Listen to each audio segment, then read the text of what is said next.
Capítulo 2. Lucy, minha colega de apartamento, que adora se ouvir cantando, corre pela sala pegando chaves, sapatos, óculos escuros. Estou sentada no sofá, abrindo caixas de sapato repletas de coisas antigas que eu trouxe de casa. Peguei tudo essa semana quando voltei para o funeral de meu pai. Vai trabalhar hoje? Pergunta Lucy. Não, estou de licença até segunda. Luto.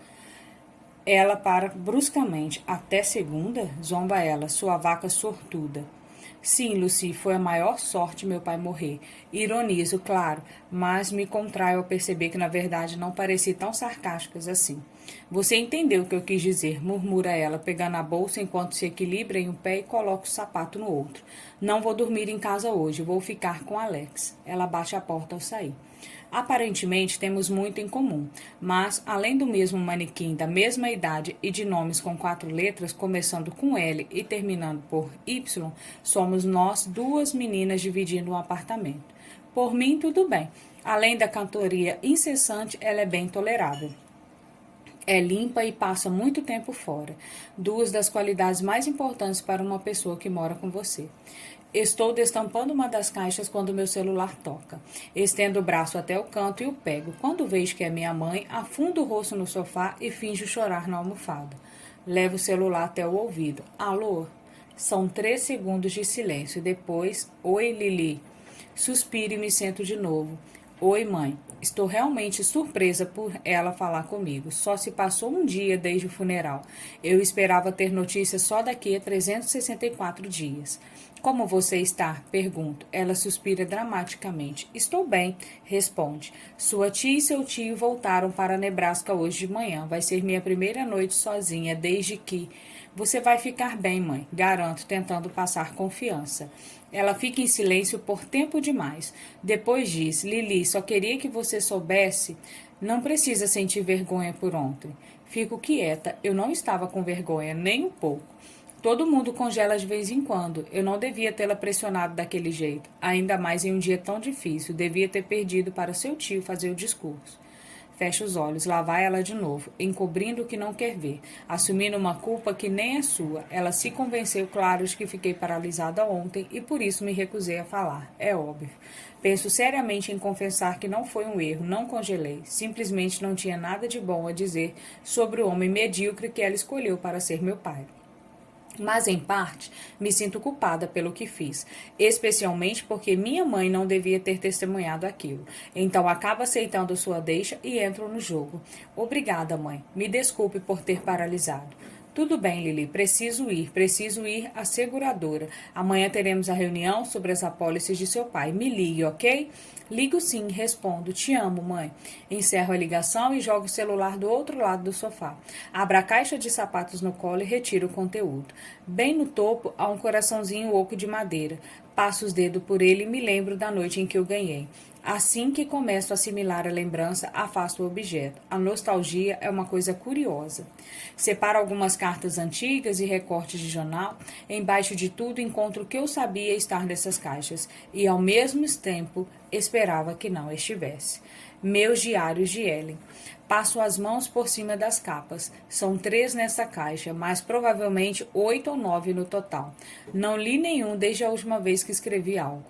Quando era mais nova, eu me recusava a admitir a existência de meu diário. Era muito clichê. Em vez disso, me convenci de que eu fazia algo legal, porque tecnicamente não era um diário. Toda vez eu escrevia para Ellen DeGeneres. Comecei a assistir ao programa no dia em que estreou em 2003, quando ainda era uma criança. Eu o sintonizava todo dia depois da escola e tinha certeza de que Ellen me amaria se me conhecesse. Escrevi cartas para ela regularmente até os 16 anos, mas na forma de diário. Claro que eu não sabia que a última coisa que Ellen DeGeneres provavelmente iam querer eram os textos de uma garotinha qualquer. Felizmente, jamais enviei nenhum, mas gostava de escrever no diário como se fosse destinado a ela. Então, continuei fazendo isso até parar de vez. Abro outra caixa de sapato e encontro mais cadernos. Eu os reviro até achar o de quando eu tinha 15 anos, e abro, procurando o dia em que conheci Atlas. Antes disso, não aconteceu muita coisa digna de nota em minha vida, mas de alguma maneira consegui encher 6 diários antes do nosso relacionamento. Jurei que nunca mais leria essas coisas, mas com a morte de meu pai passei a pensar muito na infância. Talvez lendo esses diários encontre forças para perdoá-lo, apesar de ter medo de acabar acumulando ainda mais ressentimentos. Eu me deito no sofá e começo. Querida Ellen, antes de contar o que aconteceu hoje, tenho uma ideia maravilhosa para o novo quadro do programa. Ele se chama Ellen em Casa. Acho que muitas pessoas gostariam de te ver fora do trabalho. Sempre fico imaginando como você é em casa, quando está sozinha com portia, sem nenhuma câmera por perto. Talvez os produtores possam dar uma câmera a ela e de vez em quando ela flagraria você de surpresa e te filmaria fazendo coisas normais, tipo vendo TV, cozinhando, cuidando do jardim. Ela poderia filmar você por alguns segundos sem que percebesse e depois gritar, ela é em casa, e te assustar. Acho justo, porque você adora pegadinhas. Tá, agora que contei isso, queria contar um tempo e sempre esquecia. Vou falar sobre meu dia de ontem, foi interessante. Provavelmente o dia mais interessante que já tive para contar, tirando o dia em que Abigail Ivor deu um tapa no Sr. Carson por ter olhado para seu decote. Lembra que um tempo atrás eu falei para você sobre a senhora Burleson que morava atrás da gente e morreu na noite daquela grande nevasca? Meu pai disse que ela devia tanto impostos que a filha não conseguiu ficar com a casa. Tenho certeza de que não se incomodou, porque a casa estava começando a cair aos pedaços. Provavelmente teria sido mais um fardo que outra coisa. A casa está vazia desde a morte da senhora Burleson, e isso já tem uns 2 anos. Sei que está vazia porque a janela de meu quarto tem vista para o quintal, e não me lembro de ver ninguém entrar ou sair dali, até ontem à noite. Eu estava na cama, embaralhando cartas. Sei que parece estranho, mas é algo que costumo fazer. Nem sei jogar baralho, mas quando meus pais brigam, embaralhar cartas é algo que simplesmente me acalma às vezes, prende minha atenção. Enfim, estava escuro lá fora, então logo notei a luz. Não era muito forte, mas vinha da casa antiga. Parecia mais luz de velas que outra coisa. Então fui até a varanda dos fundos pegar os binóculos de papai. Tentei ver o que estava acontecendo, mas não consegui identificar nada, estava escuro demais. Então, depois de um tempo, a luz se apagou. Hoje de manhã, enquanto me arrumava para o colégio, vi alguma coisa se movendo atrás da casa. Eu me agachei na janela do quarto e notei uma pessoa saindo escondido pela porta dos fundos. Era um rapaz e tinha uma mochila. Olho ao redor como se quisesse ter certeza de que ninguém estava espiando. E depois passou entre nossa casa e a do vizinho, então seguiu e parou no ponto de ônibus. Nunca vi esse homem. Foi a primeira vez que andou em meu ônibus. Ele se sentou nos fundos e eu no meio, então não falei com ele. Mas quando desceu do ônibus no ponto do colégio, vi ele entrar ali. Então deve ser onde estuda. Não faço ideia de por que ele estava dormindo naquela casa. É provável que lá não tenha eletricidade nem água. Achei que talvez ele tivesse perdido uma aposta com alguém, mas hoje ele desceu do ônibus no mesmo ponto que eu. Seguiu pela rua como se fosse para outro lugar, mas fui correndo para o meu quarto e fiquei olhando da janela.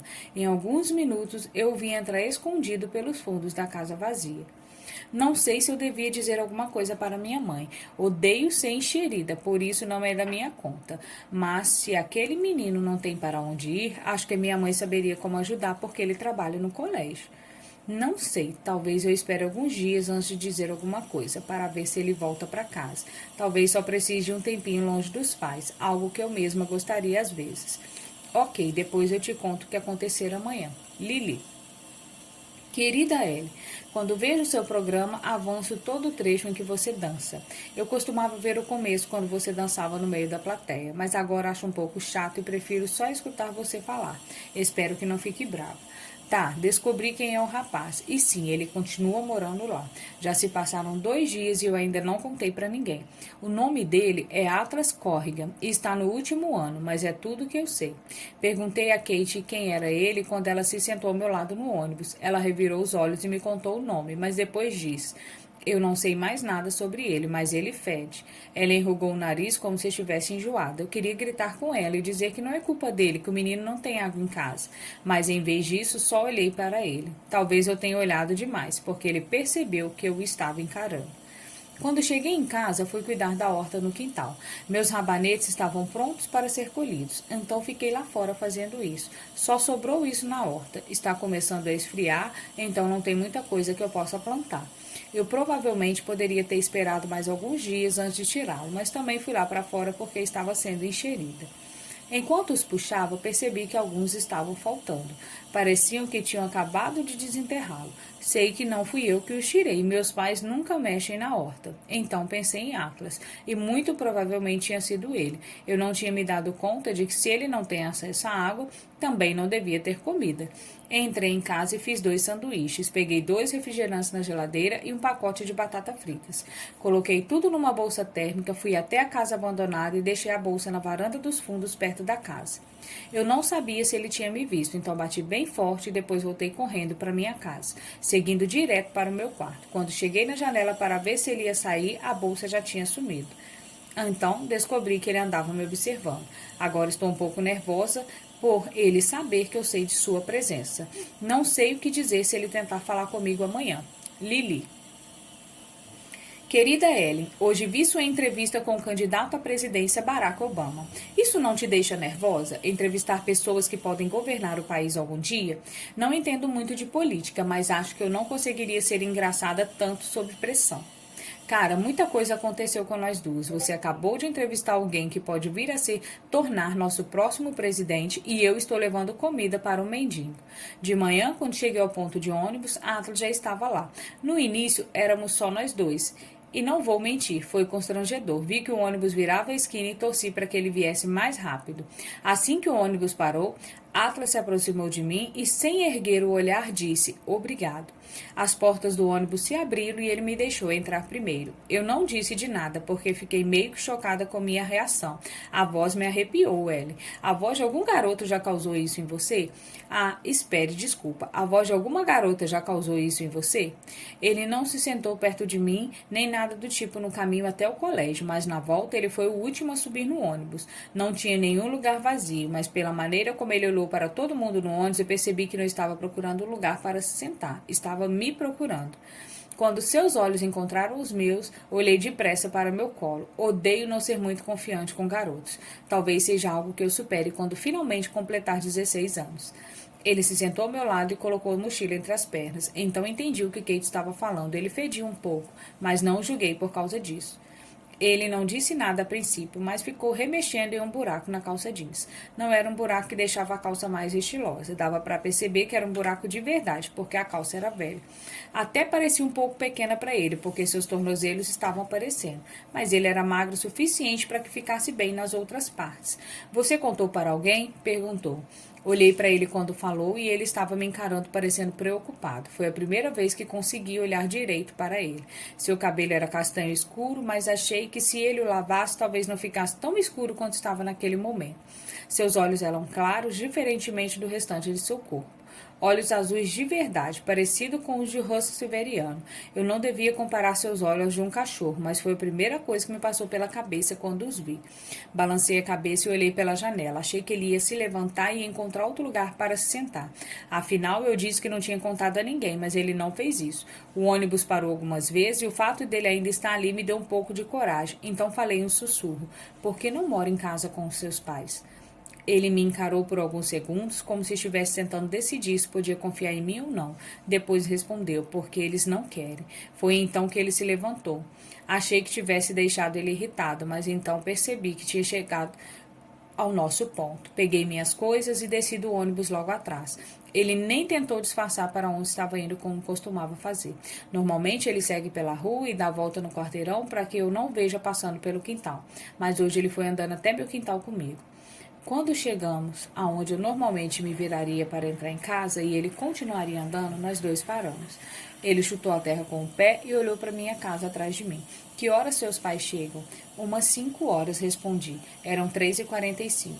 Ele assentiu e parecia que ia dizer mais alguma coisa, mas não fez isso. Simplesmente balançou a cabeça mais uma vez e começou a seguir na direção daquela casa, sem comida, eletricidade e água. Agora, Ellen, eu sei que o que eu fiz em seguida foi uma burrice, então nem precisa me dizer isso. Chamei ele e depois me parou, se virou e falou: "Se você se apressar, pode tomar um banho antes que ele chegue." Meu coração estava muito acelerado, porque eu sabia que estaria muito encrencada se meus pais chegassem em casa e encontrassem um mendigo no chuveiro. Provavelmente me matariam, mas eu não consegui vê-lo ir embora para casa sem oferecer nada. Ele olhou novamente para o chão e senti seu constrangimento como uma pontada na barriga. Ele nem balançou a cabeça. Simplesmente me acompanhou até em casa e não disse nada.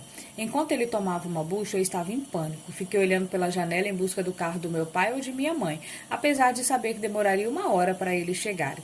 Fiquei nervosa, achando que um dos vizinhos poderia ter visto ele entrar aqui em casa, mas não me conhecia o suficiente para achar que era anormal receber uma visita. Eu tinha dado roupas limpas para Atlas e sabia que não só ele precisava estar fora da nossa casa quando meus pais chegassem, mas precisava estar bem longe. Tenho certeza de que meu pai reconheceria as próprias roupas em um adolescente qualquer de nosso bairro. Enquanto olhava pela janela e conferia o relógio, comecei a encher uma mochila velha com várias coisas. Comida que não precisava de refrigeração, algumas camisetas de meu pai, uma calça jeans que provavelmente era os 2 tamanhos maior que ele e um par de meias. Estava fechando a mochila quando ele apareceu do corredor. Eu tinha razão. Mesmo molhado, dava para perceber que seus cabelos eram mais claros do que parecia antes. Isso deixou seus olhos ainda mais azuis. Ele deve ter feito a barba enquanto estava lá dentro, porque parecia mais novo que quando entrou no banheiro. Engoli em seco e olhei para a mochila, chocada ao ver como ele estava diferente. Fiquei com medo de que meus pensamentos estivessem estampados no rosto. Olhei pela janela mais uma vez e lhe entreguei a mochila. Talvez seja melhor você sair pela porta dos fundos para ninguém te ver. Ele pegou a mochila e me encarou por um minuto. Qual o seu nome? Perguntou, colocando a mochila no ombro. Lili. Ele sorriu. Foi a primeira vez que sorriu para mim. Tive um pensamento péssimo e superficial. Eu me perguntei como alguém com um sorriso tão lindo poderia ter pais tão ruins. Fiquei com raiva de mim por ter pensado naquilo, porque é claro que os pais deveriam amar os filhos, fossem eles bonitos ou feios, magros ou gordos, inteligente ou burro. Mas às vezes não dá para controlar propriamente, é preciso treiná-la para nunca mais pensar a mesma coisa. Ele estendeu a mão e disse: meu nome é Atlas. Eu sei, respondi sem apertar sua mão. Não sei por que não fiz isso. Não foi porque eu estava com medo de encostar nele. Quer dizer, eu estava com medo de encostar nele, mas não porque eu me achava melhor que ele. Ele me deixava muito nervosa, só isso. Ele abaixou a mão, balançou a cabeça e depois disse: acho melhor eu ir então. Dei um passo para o lado para que ele pudesse passar. Atlas apontou para a cozinha, perguntando silenciosamente se a porta dos fundos ficava naquela direção. Assenti e o acompanhei pelo corredor. Quando ele chegou às portas do fundo, eu o vi parar por um segundo ao ver meu quarto. De repente, fiquei com vergonha por ele estar vendo meu quarto. Ninguém nunca vê meu quarto, então nunca achei que precisava deixá-lo com uma aparência mais madura. A coberta e a cortina, ambas cor-de-rosa, são as mesmas desde que eu tinha 12 anos. Pela primeira vez na vida, tive vontade de arrancar meu pulse de Adam Brond.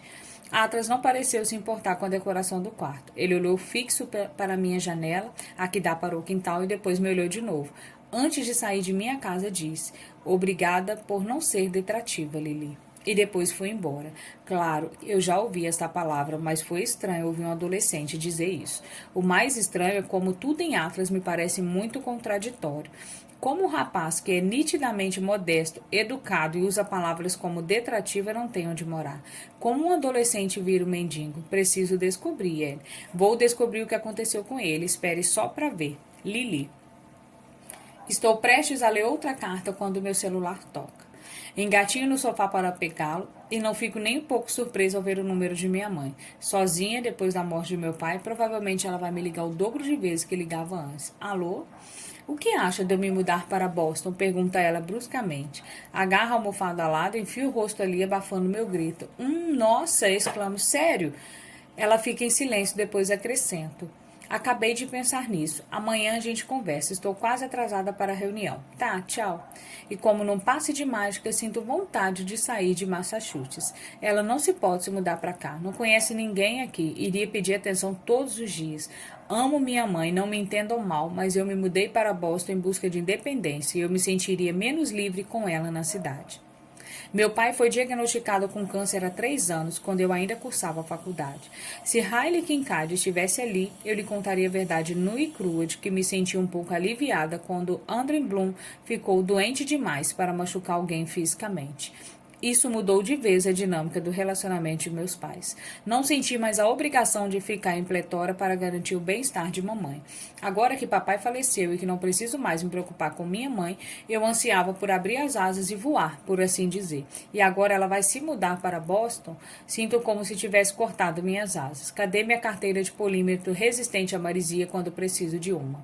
Estou realmente estressada e não faço ideia do que vou fazer caso ela se mude. Não tenho jardim, nem quintal, nem terraço, nem ervas daninhas. Preciso achar outra válvula de escape.